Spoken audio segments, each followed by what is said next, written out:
Hey guys, so today we're going to talk about the second coming of Jesus Christ. A lot of what members of the Church of Jesus Christ of Latter-day Saints believe about the second coming overlaps with the beliefs of most Christians, but there are a few beliefs that are unique to our faith.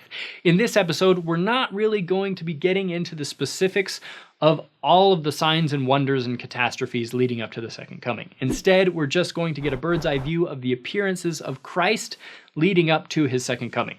We believe that before Christ reveals himself to the whole world in glory, he will make at least one or two precursory appearances. Let's talk about them.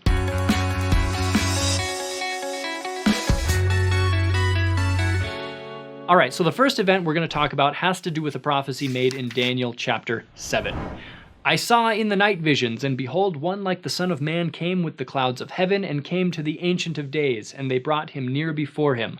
And there was given him dominion and glory and a kingdom, that all people, nations, and languages should serve him. A lot of Christians interpret Ancient of Days to be a name for God the Father. Joseph Smith offered a different interpretation. In Joseph's journal is written, Daniel in his 7th chapter speaks of the Ancient of Days. He means the oldest man, our father Adam. He will call his children together and hold a council with them to prepare them for the coming of the Son of Man.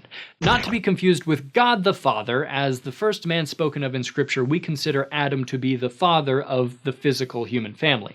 Latter-day Saints believe that before Christ's official second coming, he will meet on the earth with faithful mortal followers, as well as many immortal individuals, namely Adam and many others. At this meeting, the priesthood keys given to these individuals to administer the gospel to the earth will be turned back over to Jesus Christ. Why? Because after the second coming, it will be Christ himself who reigns on earth during the millennium, which we talked about in this episode. Doctrine and Covenants section 116 talks about the location where this council meeting will happen. Spring Hill is named by the Lord Adam-Ondi-Ahman because, said he, it is the place where Adam shall come to visit his people, or the Ancient of Days shall sit, as spoken of by Daniel the prophet. Spring Hill, or Adam-Ondi-Ahman, is located about 80 miles northeast of Kansas City, Missouri. Joseph Smith taught that after Adam and Eve were expelled from the Garden of Eden, they ultimately ended up in Adam-Ondi-Ahman.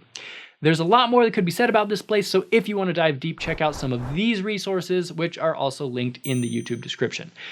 Pre-second coming visit number 2. As you know, before the second coming, things on earth are going to get pretty dang bad. Earthquakes, volcanoes, human sacrifice, dogs and cats living together, mass hysteria. Latter-day Saints and other Christians believe that the Battle of Armageddon will culminate with the Jews in Jerusalem being surrounded by enemies and on the brink of destruction. But before the Jews are overcome, as Zechariah 14 prophesies, Christ will appear and set foot on the Mount of Olives just outside of the old city's eastern wall.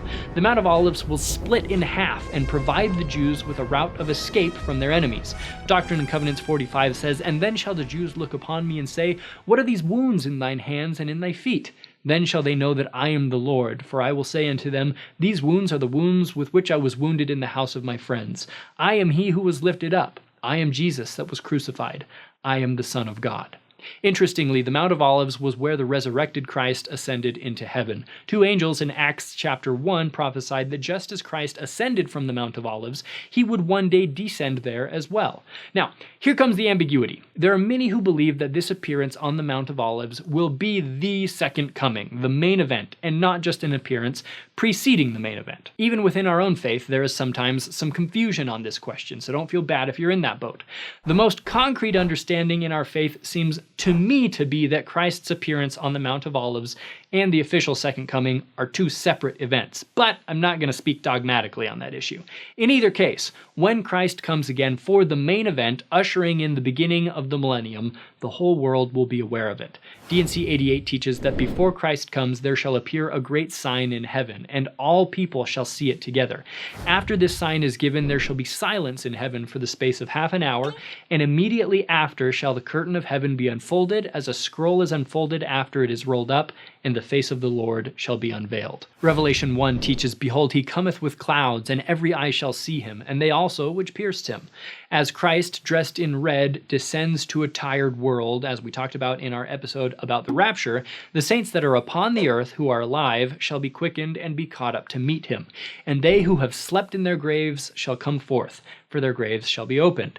And they also shall be caught up to meet him in the midst of the pillar of heaven. They are Christ's, the firstfruits, they who shall descend ascend with him first. Now, this has been a very brief overview of these events. There's obviously a lot more going to be going on in the world leading up to these events. We didn't talk about angels and trumpets and earthquakes. There are lots of signs and wonders that we didn't get to.